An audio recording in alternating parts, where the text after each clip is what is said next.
আসসালামু আলাইকুম ওয়া রাহমাতুল্লাহি ওয়া বারাকাতুহু। কয়েকটি অপরাধ গণনা, সবচেয়ে বড় অপরাধ জবানের, সবচেয়ে বড় গুনাহ জবানের কি?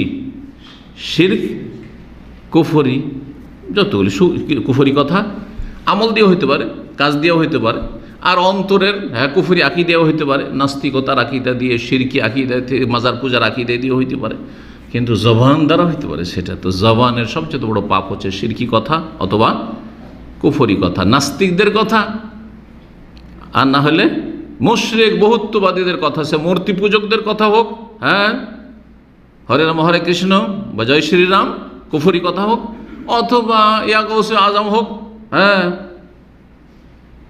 এগুলি হচ্ছে সবচেয়ে বড় অপরাধ।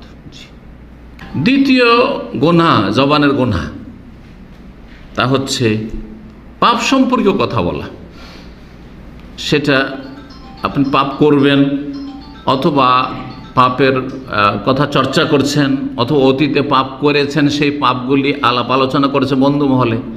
পাপী লোকেরা সাধারণত এরকম করে, রে আমি না স্কুল লাইফে এরকম ছিলাম, এই করেছিলাম, তারপরে কলেজ লাইফে এই এক মেয়ের সাথে এই হইল, অথবা আমি গেলাম বিদেশে গেলাম, এই হইলাম। কথা বোঝা গেছে? এটাও মনে রাখেন যে ইসলাম গ্রহণ করেছেন অথবা হেদায়েত হয়ে গেছেন, তারপরও পাপের কাহিনী বয়ান করবেন না। এটাও নিষেধ কিন্তু অলমার করেছে, এটাও অনেকে বুঝে না।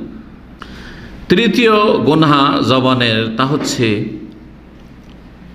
নোংরা ভাষা ব্যবহার করা, গালিগালাজ করা, গালমন্দ করা, মানুষকে লান্তান করা, মানুষকে অকথ্য ভাষা বলা, যাই বলেন বিভিন্ন ভাষা, যে ভাষাগুলি আমরা প্রয়োগ করে থাকি, এই সব নোংরা ভাষার ক্ষেত্রে মানুষের সাথে, কাউকে অভিশাপ দেওয়া, অথচ সে অভিশাপের যোগ্য নয়, এমন নয় যে তার উপরে আল্লাহ অভিশাপ করেছেন বা রাসূল অভিশাপ করেছেন, অথবা সে জালেম, আপনার জুলুম করেছে, সেই জন্য তাকে অভিশাপ দিচ্ছেন, তখন আপনার হক রয়েছে, যে বদদুয়া দিতে পারবেন। রাসূলুল্লাহ সাল্লাল্লাহু আলাইহি ওয়াসাল্লাম হাদিস তিরমিজিতে রয়েছে ইবনে মাসউদ থেকে রাদিয়াল্লাহু আনহু, লাইসাল মুমিন বিত্তাহান, মুমিন মানুষকে আঘাতমূলক কথা বলে না, ওয়ালাল্লাআন, আল্লান্তান করে না, গালমন্দ করে না, অভিশাপ দেয় না, ওয়ালাল ফাহিশ, আর অশ্লীল কথা বলে না, নোংরা ভাষা যখন তখন। নিচু শ্রেণীর কিছু মানুষ মুসলিম সমাজে আছে যারা এক ধরনের পেশা আছে, সবসময় খারাপ ভাষা, তাদের ভাষাই খারাপ, অহরহ খারাপ ভাষা, ভালো কথা বললেও খারাপ ভাষা দিয়ে বলবে। ওলাল বাজি, আর একবারে নোংরা না, নোংরা একজন মানুষ, তার ভাষা নোংরা, তার ভাষা অশ্লীল, গালমন্দ সবসময়, এমনটা হইতে পারে না। সে মুমিন না, সে আসলে মুমিন না, তার ইমানে বড় ত্রুটি রয়েছে। কাফের নয়, কিন্তু তার ইমানে এত ত্রুটি রয়েছে যে এই ত্রুটি আগে বাড়তে বাড়তে হয়তো একবারে ইমানকে একেবারে কোনো কাজেরই রাখবে না, অকেজো করে দেবে। 4 নম্বর অপরাধ হচ্ছে অসার কথা বলা, অসার অপ্রয়োজনীয় কথা বলা। কিছু লোক আছে এত কথা বলে, কাউকে চান্স দেবে না, ও সাহসও নেবে না। আমি এরকম লোকের পাল্লায় মাঝে মাঝে পড়েছি, কাজ আছে আর ও কথাই ছাড়ে না। আর ভালো মানুষ অনেক সময় খেয়াল করে না যে এত কথা বলে যায়, একদম নন স্টপ, এত কথা বলছে, তখন জাযাকাল্লাহ খের, আমার একটু কাজ আছে, মানে ওর কথা থামিয়ে দিতে হচ্ছে, তখন একবারে ব্রেক করে, হার্ড ব্রেক করে, না হলেও থামবে না। এত অসার কথা বলে, যে যত বেশি কথা বলবে সে তত বেশি ফাঁসবে। যত কম কথা, ভালো কথা বলতে পারেন তত ভালো। তো অসার কথা থেকে নিজের জবানকে বাঁচিয়ে রাখতে হবে। অসার কথা বলা গুনাহ, সেই অসার কথা কখনো কাবিরা হয়ে যাবে আর কখনো সাগীরা হবে। অসার কথা যদি সাগীরা হয় তবু তো সাগীরা গুনাহ, আর সাগীরা যখন অনেকগুলি হয়ে যায় তখন সেটা কাবিরার আকার ধারণ করে।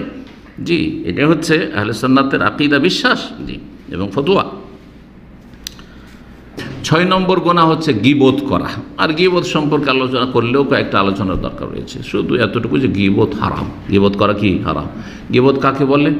যেই লোক সামনে নেই, চোখের আড়ালে আছে, আর তার মধ্যে ওই দোষটা আছে, সেই দোষ চর্চা করা। কোনো লাভ নাই তাতে, কারণ আপনার কথা শুনলো না, শুনলে তারপরে তার মধ্যে যে দোষ না থাকে সেটা ডিফেন্স করতে পারবে যে ভাই আমি এরকম নয়, আপনি কি বলছেন, সেটাও সুযোগ পেল না। আর যদি সে আসলেই খারাপ হয়, যা বলছেন তার মধ্যে আছে, তো সে সংশোধন করবে, সেটাও হইল না। কিন্তু সামনে বললে কি সংশোধন হইল।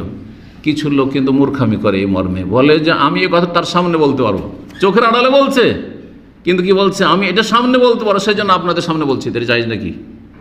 সামনে বলতে পারো, সামনে বলেন, কিন্তু সামনে বলতে পারবেন সেই জন্য সবার সামনে বলবেন, এটা কোথায়? এর বৈধতা কোথায় আছে?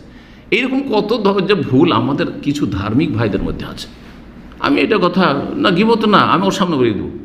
তো সামনে বলে সামনে বলেন, লোকের সামনে কেন বলছেন? তো ছোট করছেন আপনি, কি লাভ হইল তার? গীবত কাবিরা গুনাহ, এবং দুনিয়া আখিরাতে শাস্তি রয়েছে, এর জন্য কবরে শাস্তি রয়েছে।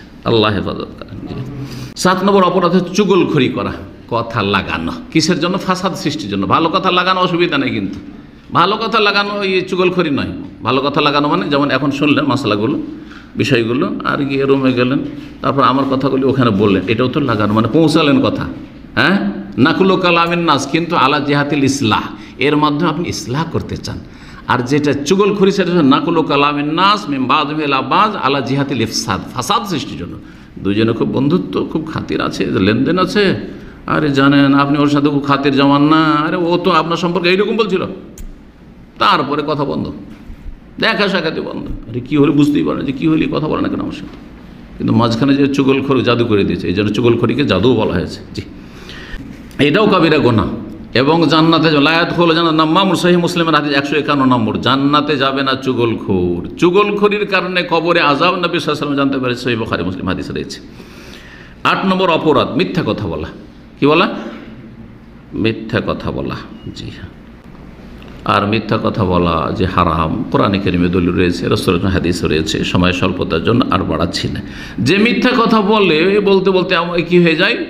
ইয়াহদি আল ফুজুর, পাপের দিকে নিয়ে যায়। ওয়াইনাল ফুজুর ইয়াহদি আলান নার, আর পাপ মানুষকে জাহান্নামের দিকে নিয়ে যায়। তাহলে মিথ্যার কারণে জাহান্নামের দিকে যাচ্ছে। আর যখন মানুষ মিথ্যা কথা বলতে হাত ইউক্তাব ইনদাল্লাহ কাযযাবান, আল্লাহর কাছে তার আমলনামাতে ওর নাম কি লেখা হয়? মিথ্যাবাদী, মিথ্যুক, কাযযাব লিখে দেওয়া হয়। 9 নম্বর অপরাধ হচ্ছে আল্লাহ সম্পর্কে না জেনে কথা বলা। আল্লাহ সম্পর্কে মানে আল্লাহর জাত সম্পর্কে হোক, সেফাত সম্পর্কে হোক, আকীদা সম্পর্কে হোক, আল্লাহর দিন সম্পর্কে হোক, আল্লাহ রাসূল সম্পর্কে ধর্মীয় বিষয় হোক, ফতুয়া হোক, জি হালাল হারাম হোক, এগুলো সব আল্লাহ সম্পর্কে বলা। 10 নম্বর অপরাধ হচ্ছে মিথ্যা অপবাদ দেওয়া, তোহমত, বহতান। জি, তো এখানে আজকের আলোচনা শেষ করছি। আল্লাহ রাব্বুল আলামিন যেন আমাদেরকে উপকারী জ্ঞান দান করেন এবং ভালো আমলের তৌফিক দান করেন, ভালো কথা বলার এবং ভালো কথার দিকে এগিয়ে যাওয়ার, অগ্রগামী হওয়ার তৌফিক দান করেন। ওয়া সাল্লাল্লাহু আলা নবিয়িনা মুহাম্মদ ওয়া আলা আলিহি ওয়া সাহবিহি আজমাইন।